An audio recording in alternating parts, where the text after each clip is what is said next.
Cancer, hi, welcome to Mystic Queen PH. And titingnan natin what's coming to you in the next 30 days from the time na mapanood nyo yung reading na to. Dahil ito ay isang timeless reading, anytime na mapanood nyo to, as long as makaka-resonate kayo. This reading is for you. Okay, so let's see what's the energy next 30 days for Cancer.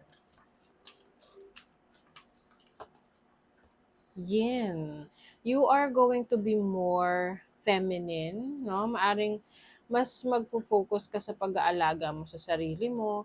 This is also being receptive, mas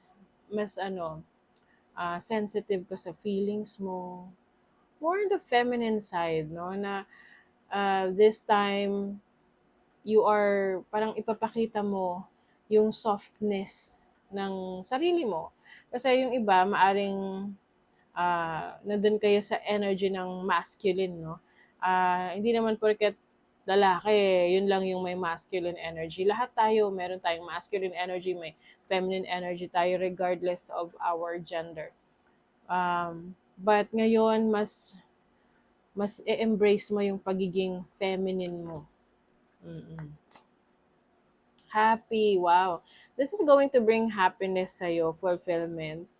Yung parang nagsi-step in ka sa yung power na you are embracing who you really are or your feminine side, na hindi ka na yung masyadong mapagmatigas, ganon, or someone na laging nandun sa pagiging masculine energy na, let's say, laging nagli-lead or may strong independent, ganyan. It doesn't mean naman na pag feminine ka, hindi ka strong and independent. You are just embracing the other side of you, yung softer side mo. Oo. Maaring iba sa inyo, mas, lalo na kung babae kayo, na mas, tapos kayo ay may pagka-masculine, na malakas yung inyong, yung inyong, hindi ko masabi, yung, maaring kayo yung marami kayong mga, ang tawag nito, mga responsibilities. Oh my God. Nakakaloka kasi there are times talaga na parang hindi ako makahanap ng words about something na gusto kong sabihin. 'Di ba? Mas magiging poised kayo. So yung iba sa inyo, Cancer, you are empowering your water sign element, your yin energy, feminine energy. So maaring may mga babaguhin kayo sa inyong pananamit. You are going to be more sensual. Yan. Let's see what else for Cancer. Next 30 days. The Ten of Wands. Maraming maraming responsibilities. Or parang you feel like masyado nang nakakapagod. Masyado nang maraming obligasyon or ginagawa. Pwede kasing ikaw rin mismo ang kumuha ng mga responsibilities na yan. Pero actually, kahit marami yan, kaya mo naman siyang i-handle na with the Eight of Pentacles. But I think yung iba sa inyo, magbabawas kayo ng responsibilities. You have the Two of Swords. Kasi, alam mo sa sarili mo na maaring yung mga responsibilidad na yan ay hindi lahat para sa'yo or hindi mo responsibilidad. Oo. Kasi this time, you're going to focus on yourself. Take care of yourself. You have the King of Wands. Mas ka ngayon, carefree. Oo. Mas inaalagaan mo yung sarili mo, maaari meron ka mga bibilihing gamit or anything that will improve you in so many ways. Meron kang, lalo na kung may i-improve ka sa iyong physical appearance or the way you show up to the world. For example, yung skincare. Yung iba naman, mas mag-exercise, i-improve yung sarili. Maraming ways. Yung iba naman sa pag-aaral. Maaring meron kang aaralin i-research, i-improve sa sarili mo. Dahil kapag ini-improve natin yung sarili natin, mas maraming opportunities na dumarating. Kasi ibig sabihin nun, nagle-level up ka, mas marami kang kayang gawin. Wow, satisfaction. You're really treating yourself. I think yung iba sa inyo, you are healing your inner child. Mga bagay na hindi nyo na-experience or naipadama, nagawa sa inyo ng ibang tao, lalo na yung mga mahal nyo sa buhay. You are healing your inner child.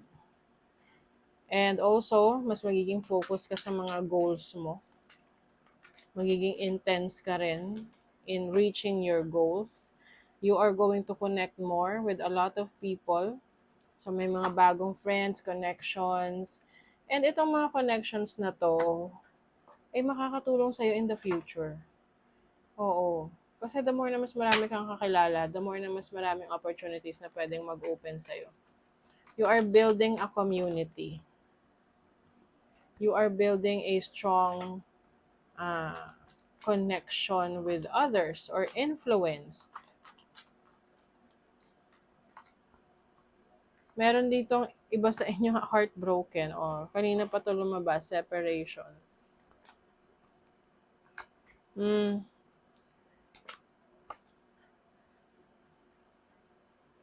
Maaring you are realizing, mas nare-realize mo na yung halaga mo ngayon. Lalo na kung dati meron kang hinahabol na person or parang ikaw na lang yung laging gumagawa ng paraan pagdating sa relationship para mag-work yung connection ninyo. But this time, no na. Hindi mo na siya hahabulin. Oo. You know your worth.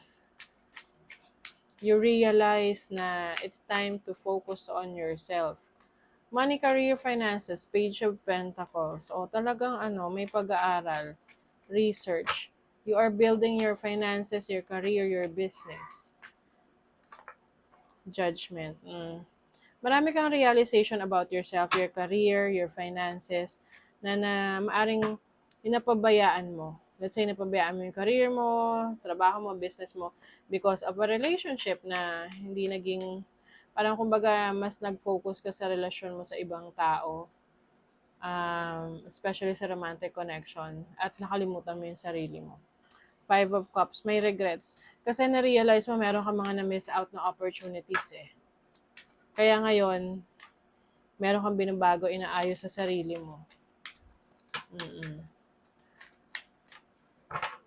Kasi may may pagkakataon ka pa na ayusin. Love life, 10 of Wands. Yung iba sa inyo medyo pagod na sa relasyon. Parang feeling nyo kayo na lang nag-e-effort sa relationship. So kung feeling mo, ikaw na lang nagsistay or ikaw na lang may effort sa relationship, di para saan yan? Nakipagrelasyon ka pa. Diba? Kung ganun rin lang naman. Mas maigi pang wala. Diba? And I also see clarity, no? Meron kang kaliwanagan sa iyong sarili pagdating sa relasyon. You know your worth.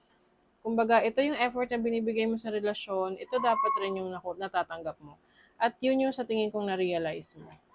Yung iba sa inyo, aalis sa isang situation connection dahil pakiramdam mo, lahat ng obligasyon nasa iyo, which is hindi naman dapat. Kahit ano pang relasyon yan, pwedeng sa romantic relationship, sa family, sa friends.